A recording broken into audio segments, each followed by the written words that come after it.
Direction le littoral à présent et plus précisément la plage de Grès-sur-Mer dans le Calvados, plus connue sous le nom de Juno Beach pour son histoire liée au débarquement allié le 6 juin 1944. Et justement, 80 bénévoles venus de toute la France rejouent l'histoire. Ils tournent en ce moment un docu-fiction. Un reportage Karine Lepinteur et Thierry Cléon.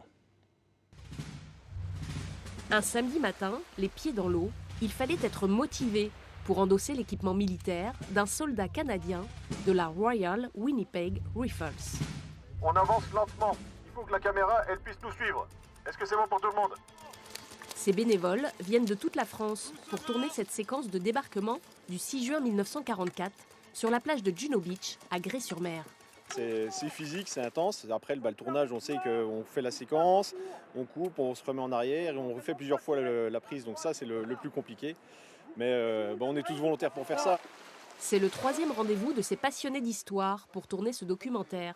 Et cette séquence est particulièrement délicate. Le matériel, il n'aime pas l'eau, il n'aime pas le sel. Donc c'est très compliqué, c'est assez physique aussi. On doit courir au même rythme que les gars. C'est compliqué.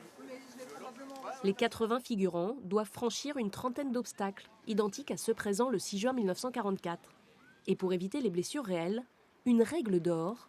Faire attention que les figurants soient bien placés, bien positionnés, parce que si on fait sauter une bombe sous le pied d'un figurant, c'est pas non plus anodin. 4, 3, 2, 1, action! À l'origine de ce projet, Maple Leaf, une association normande, soucieuse de faire perdurer le souvenir des troupes canadiennes et britanniques. Le documentaire sortira le 1er juin 2024, avec l'espoir de toucher les jeunes générations.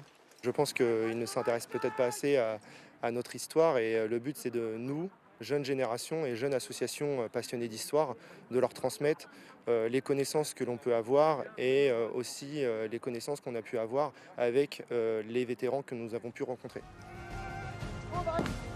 Au terme d'une rude bataille, le 6 juin 1944, la Royal Winnipeg Rifles finit par repousser les Allemands installés sur cette plage.